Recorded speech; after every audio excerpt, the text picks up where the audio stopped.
WOCA. Ocala.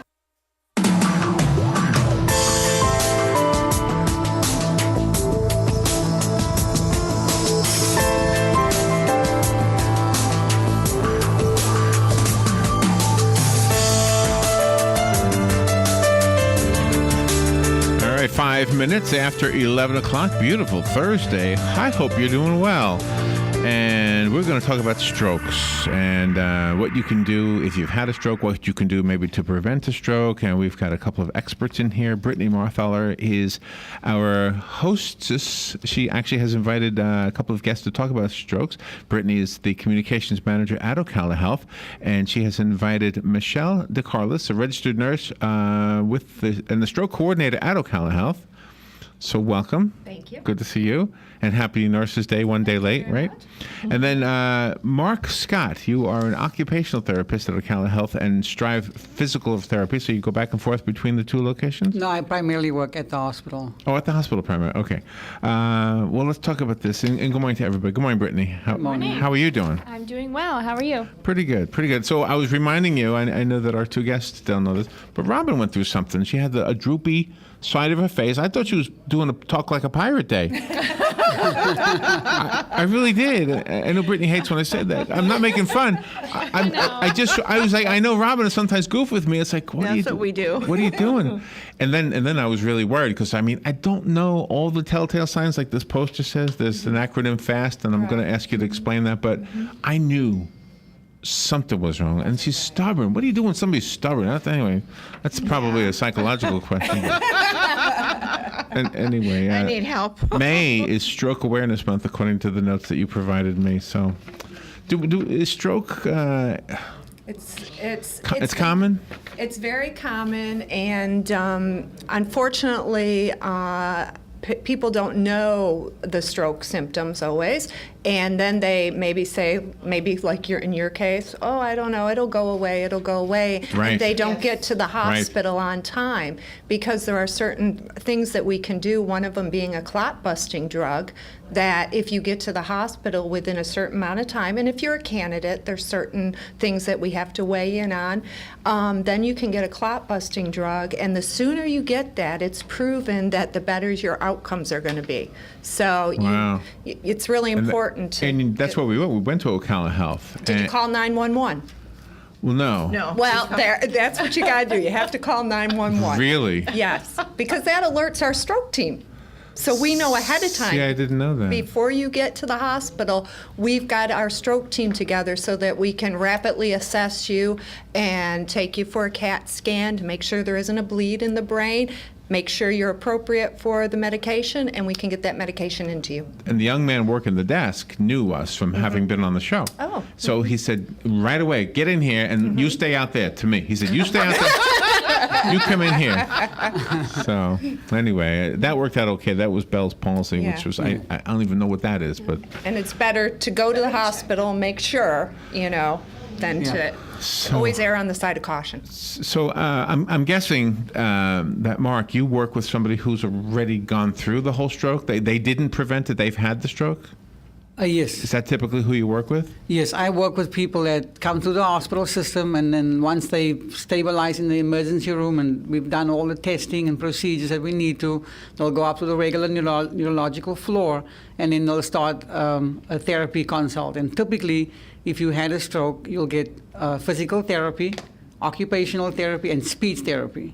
And as a standard of practice, we'll all come in and evaluate you and to look at what is going on with you given your stroke pattern. Wow. Everyone. And what normally is the physical changes that happen after a stroke? I know slurred speech is, am I right? Or is that just during the stroke? Yeah. Well, no, depending on the level of involvement, how bad your stroke is, I don't want to use that term, but it depends on how much of the brain is affected. Really, that dictates how much functional loss there is. Okay. Now, the faster that's why we kind of hamper on prevention, because the faster you can get to the hospital and we can stabilize you, that means less side effects. A lot of people wait 2 or 3 days and they come into the hospital and they'll have either left-sided paralysis or right-sided paralysis. And why? Why is that?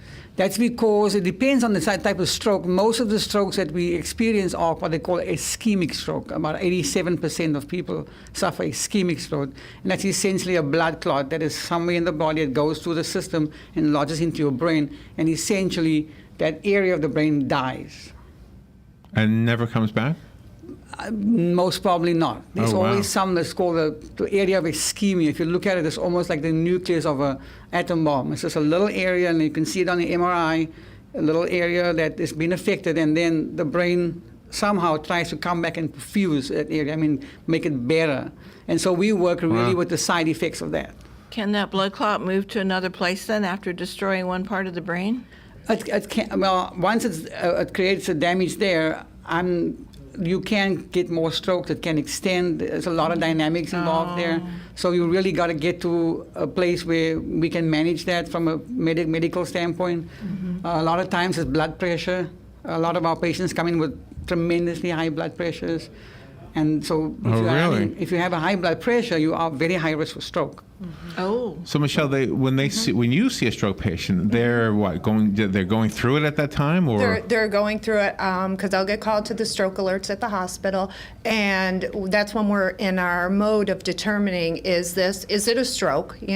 Can we get the medication in? And a lot of times we find out they're outside the window, the golden window for us to give them this medication. So then it becomes managing their health conditions such as the blood pressure with blood pressure medications. They will get an antithrombotic, which can be like an antiplatelet, or which would be aspirin or Plavix, or they could get an anticoagulant like Coumadin, say if they have AFib, because a lot of people that have AFib, they're prone to clots. So what causes the clot? I mean, aside, I know if you bruise yourself real bad, you can get a clot, and that can be at any age, right? So you can get a stroke at any age? Yeah, you can. Okay. You can. But why does it happen mostly in older people? Why is that? Because we haven't most likely lived the best optimal healthy living, physical activity. We're probably not that active. We're probably not eating the Mediterranean type diet. We eat a lot of processed They don't have strokes foods. in the Mediterranean? Well, they do, but not probably at the numbers that we do. But those are things that we can do to help, reduce our risk of stroke. And then, like Mark was saying, if you've had a stroke, your chances increase of having another one. So that's why it's important. You have to keep that blood pressure controlled. You have to take your medications faithfully, like the aspirin. And with the ischemic strokes, they would put you on most likely a statin medication because your cholesterol is probably high.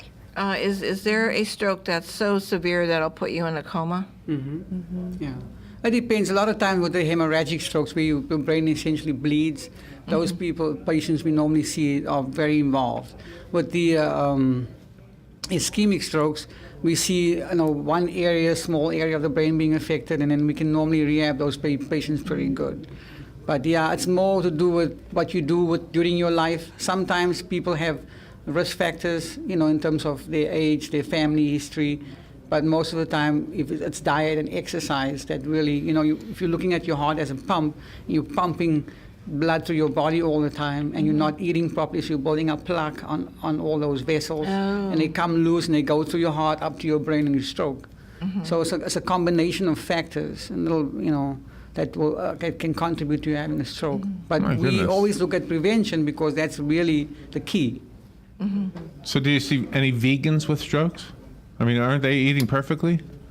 I don't know. That's a study we'll have to do. All right, so before we take the break, I know we're very, very close. FAST is an acronym that stands for Face, Arm, Speech, and Time? Yeah, because F is for face drooping, so you want to ask somebody to smile. And if my goodness, that was... Right. So, okay. Right. So you want to, if it's not symmetrical, then there's probably something going on. And then arm weakness. So I'm going to demonstrate to you. They can't see me, but if you put your arms out up in front of them, Right. and they start to drift. They can't kind of hold it Oh, up. really? That would be Okay. another sign. And then the speech, slurred speech. And if you see those things, the T is for time, because you want to call 911 and get that patient or that person to the hospital so that we can determine what's going on. And of course, there's other symptoms, sudden headache that there's no known cause for, weakness on one side of your body. Wow. So. Brittney, Tish, right? Tish Moeller, you know Tish. She's in the hospital right now. And you know what happened? She fell out in the parking lot, hit her head, didn't think she hit her head. So when we asked her, did you hit your head? She said no. But she had a brain bleed. Long story short, she was in ICU as 3 of days, yesterday, right? Right, as of last But now night, yeah. she's in a normal room, whatever that means. And that's not a stroke. Is that similar to a stroke, though? It's bleeding in the brain? No. There's some strokes I don't know if she had a subdural, and what happens is sometimes they would do like a CTA to see if there's any carotid vessel disease, because what made her fall? Was it, and I don't know this particular. Oh, my goodness. So many. It presents very differently, but it can have similar side effects, like the weakness to the one side, the confusion, Right. speech. Some of those things can be different, but they're very distinctly different diagnoses. And what's a CTA? Oh, I'm sorry. That's where they're looking at the carotids to see what the blood flow. That's the main arteries going to the brain, Okay. one on each side of the neck. Oh, okay. We need to take a little break, and we will be right back. If you have a question, by the way, you are invited to call. The number is 622-9622. We're talking about strokes. If you have any questions at all, this is a great time to call. Not only about prevention, but also the aftermath, the therapy that can be applied to the person or yourself that has had a stroke. We'll be right back. The weather is brought to you by myfwc.com. Safe boating is no accident. Nice day today. Partly sunny, a high of 82 to 87, and it will stay clear tonight, a low 58 to 65. Partly sunny with a few showers moving through tomorrow, high of 86 to 89. And more showers are possible Saturday, but it looks largely dry and partly sunny, high 87 to 92. From the Florida Weather Center, I'm meteorologist Maggie Johnson.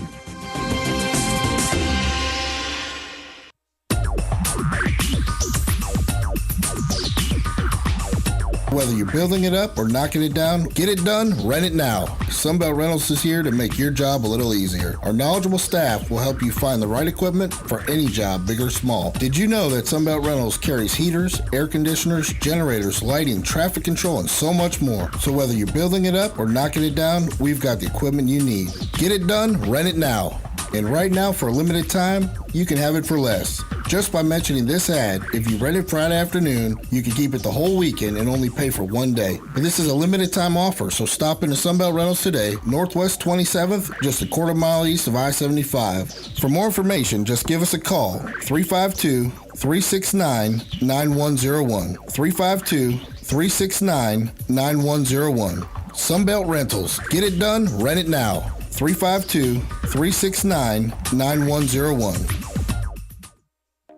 Hi, Matt Wilkerson here, your mobile Verizon rep. But not just here, I'll deliver the phone to you in your home. While I'm there, I'll only sell you what you need and I'll personalize it to you. Want to have me get you connected? Then call me at 352-528-0020. I even offer unlimited home phone service for just $20 per month. Just call me, your mobile Verizon rep, at 352-528-0020. One of the most common questions those nearing retirement are asking, will I outlive my money? Retirement questions like these and many more will be answered every Saturday morning at 9 a.m. on Planning for a Better and Safer Retirement with hosts Francois and Julian Pozenet. Francois and Julian will help you put your retirement puzzle together. Catch Planning for a Better and Safer Retirement Saturdays at 9 a.m. on Ocala's News Talk, The Source 96.3 FM and 1370 AM. Do you have areas that have started sagging or drooping? Is what you're looking at not quite the same as it was years ago? Are there enhancements you've been putting off? Is there serious damage you need fixed? Then call on us, Damage Control Services, when your roof is sagging and the drywall is drooping after a storm, or your home just needs some enhancements. From damage repairs to new construction, Damage Control Services is here to help. All right, 19 minutes after 11 o'clock. Thank you for tuning in. We are talking about strokes, how to prevent strokes, how to recognize that you might be going through a stroke or somebody else might be going through a stroke. In the studio, Brittney Marthaller is here. She's with Ocala Health, and she has invited two very distinguished guests to talk about this subject. And again, the phone line is open. If you want to call 622-9622 and speak to Michelle DeCarlis. She's a registered nurse and the stroke coordinator at Ocala Health. And Mark Scott is an occupational therapist at Ocala Health, and you also represent Strive Physical Therapy. Yes. Okay, because you're the guy we go to after we've had the stroke. Yes. I don't really want to say we because I don't want to include myself in on that. Okay, I do have a question about the clot. Okay, because during the break you said something that made me have a question. Okay. It sounded like you said sometimes it can be plaque that breaks off. Yes. And travels. Yeah, that's why it's very important, again, with looking at prevention. If you have any heart disease and you're on any form of medications, and maybe Michelle can speak a little bit more about the different medications like Plavix and some of those medications. But essentially, if you eat bad and you have a high cholesterol, your arteries, the vessel walls builds up all this plaque. And so if you it breaks off. It breaks off, and it kind of goes through your body. I never knew that. Yep, it can. Wow. And that's how some people end up having a stroke, because they have high cholesterol. I'm not eating any more hamburgers. You shouldn't. Shouldn't. I hardly do. I hardly do, really. Vegan. Are you a vegan? No, sir. I'm a meat eater. You're a meat eater. Well, there you go. You can still eat hamburgers. Yeah. Well, you know what we have? Have you ever had better? What do they call them? Better in burgers. Better in burgers. They're veggie burgers, whatever. They're okay. Yeah. All right. So what was the award you won? The Golden Award? What was that? It's from the American Stroke Association, American Heart Association, and it's a Gold Plus Award with Target Stroke Honor Roll mention, and that's we're being evaluated on how we provide evidence-based care. This is all evidence-based care, and the Target Stroke was actually for giving TPA in less than an hour or 60 minutes in 50% of our patients. Do I know what TPA stands for? That's that clot busting. Oh, that's the thing we asked Robin. That's right. Okay, yeah. I have to hear it a few times before I get it. Okay, all right. And you got the Golden Award over like the other hospitals or something? Yeah. Well, I don't know about that. I think we're the only certified stroke center in the area. I'm not sure on the range. Really? But if you really, because I have served on the stroke committee and a little bit of a knowledge, it's really a very rigid, stringent standards that we have to comply by the Joint Commission. Because when that patient is identified as a stroke patient, say you call and say, hey, I can't talk, my arm is numb, and the EMS come and get you, they already call ahead to the hospital, and then our team gets ready for you, because we have to go take you to the scan, we got to take your blood work, we got to get all the stuff organized. So by the time you get to the ED, things are already in motion. To the ED? Yeah. The emergency department. Oh, department. Emergency. Okay. That's where you're going. You'll know what is the emergency. We're learning. Well, because I know there's another doctor who uses ED. Oh, That's right. Yeah. Exactly. We do have a phone call. If you'll put your headphones on, you'll be able to hear the caller. If you can hear me, then we're working. Can you hear me? Everybody hear me? Okay. Yep. Good morning. Thank you for calling. You're on the air. Yes, good morning, everybody. Say, they tell you when you think you're having a heart attack, you take aspirin. Would that also apply to if you think you're having a stroke? Good question. Michelle. It's not. It doesn't work the same way exactly. The best thing you can do is call 911 and get to the hospital so that we can evaluate you to see if you would get the clot busting medication. Okay, thank you. Mm-hmm. So would it actually do harm? No, it wouldn't do harm. Okay. It wouldn't do harm. If you're in a remote location, you feel some of, that wouldn't be most probably but also if you are going to have a stroke, you can increase your chances of bleeding. So that's why you got to get to a center that knows what to do, because things have positive and negative side effects. So can you help people after they have a stroke, and can you help them come back 100% if they lose the use of their arm, for example? Yeah. I mean, the theory with stroke is that the most return you'll get in the first 3 months of your stroke. So that's why when you're in hospital, we'll kind of work you. And we have a really good stroke team over at Ocala. The guys, the team down there, the nurses are very trained and therapists. So we get in there the first day, we get you up, we get you moving, and really it depends on the size of your stroke, where you had it in your brain. It affects your speech versus your arm versus your leg. And typically we can get you to where you can go home and be independent. Now, if you're going to be 100%, most of our patients will have some residual weakness. And then that just means that you're going to stay at it, keep up with your exercises, go to your doctor's appointments, take your medication, and just live a healthy lifestyle. Oh, wow. Have you seen some amazing success stories? People who you thought wouldn't make a comeback and they did? Oh, yeah. We had a gentleman a couple of months ago at the hospital. It just, you go in and literally you're like, wow. And then you see patients come back from... So what would you say is the main reason somebody recovers fully? Is it them? Do they say, I'm going to beat this, I'm going to do the right things? And is it attitude, do you think? I think attitude plays for me as a therapist, when I walk into a room and I work with my patient, I want to see motivation. I want to see an effort. And now with stroke comes sometimes depression and kind of feeling down, and you're going to have to recognize the signs and symptoms of depression or kind of feeling down. Right. But for the most, your level of motivation, 99% of the time, determines the outcome. I hope you never see me, but if you do, this is what I request. Play the song Rocky, the theme from Rocky, because I'll beat it. That'll be the way I beat it. Yeah, right. So when I want to get back to this because we kind of did it right up against the break. So for those who need to have this understanding of the telltale signs that you might be having a stroke. Correct. Can I use Ram just for a second? Because when I said, can I take you to the hospital, I think she said no. Just call 911. Just do it anyway. Call 911. Just go against their wishes. Yeah. I would. Well, that's what I would do. I mean, I did it. My mom had a stroke. Oh, really? Yes. What happened? She actually was in a Did she say she didn't want to go? Yeah, she said she didn't want to go. And she didn't even know who I was at one point. Oh, God. Wow. Yeah, that was one symptom. What else did she have? She was slurring her speech. And my mom's diabetic, which is another risk factor for stroke. Oh, wow. But I said, no, this is more than that. So she didn't want to go. I said, Mom, we're going. We have to find out what's going on. Ambulance got there. She's still kind of fighting with me, but we get her there. Then I had to make the decision to give the clot-busting drug, and we gave it. And my mom...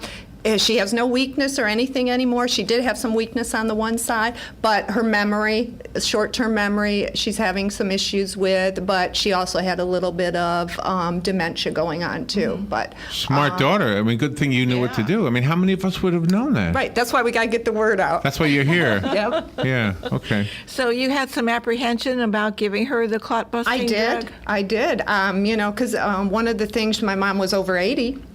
Oh. So that is another thing. And one of the side effects is a bleed, as Mark alluded to. Oh. So I had to talk to my brother. My other siblings were out of the country, so I talked to my brother, and the doctor's there looking at his watch. He didn't answer. Yeah. And so we decided to give it. Wow. And she's okay now? She is. She lives Just here? a little. Yeah, well, over in Citrus County. Oh, Citrus County. Wow, that's where my mom lived. She lived in Beverly Hills. That's where I live. It's where you live? Yep. Say that? I know Beverly Hills. All right. Before we run out of time, we need information so people can look up more information. What do we use, Brittney? A website? A phone number? First, I did want to mention our website also has information on how to prevent a stroke, how to recognize the signs, what to do. Our website is ocalahealthsystem.com. On that site, you can also learn more about the stroke support group that we help to put on. You can call as well. It's 800-530-1188, and you can learn more about prevention and the stroke support that we have, as well as information about our care team. But again, we can't stress enough, as Michelle said, do not call the 911 or do not call the 800 number. Call 911 if you think you're having a stroke. Our 800 number is meant to be a resource for education and things like that. So the best thing we can do is just know what to look for and know what to do. Yeah, absolutely. So thank you for having us. Yes, Thank you, very Brittney. much. Always good to see you, Brittney. Thank you for coming in. Michelle DeCarlis, nice to see you, and thank you for coming in. Mark Scott, thank you for what you do. You're obviously making the world a lot better. A lot of people walking around because of what you both do. Yes, for sure. And breathing and living and happy, right? And enjoying this beautiful Thursday, Oh, yes. right? One day at a time is all we can do. All right, thank you again. We'll take a little break. Oh, by the way, if you want to share this with anybody who will benefit from this, and everybody will benefit from this interview. So it is recorded. It is a videotape. You will see our three guests on the videotape. I don't have the camera on me or on Robin today. But it'll be on the YouTube channel and on the Facebook page. Yes, right? this afternoon. All right, we'll be right back. This is WOCA Ocala.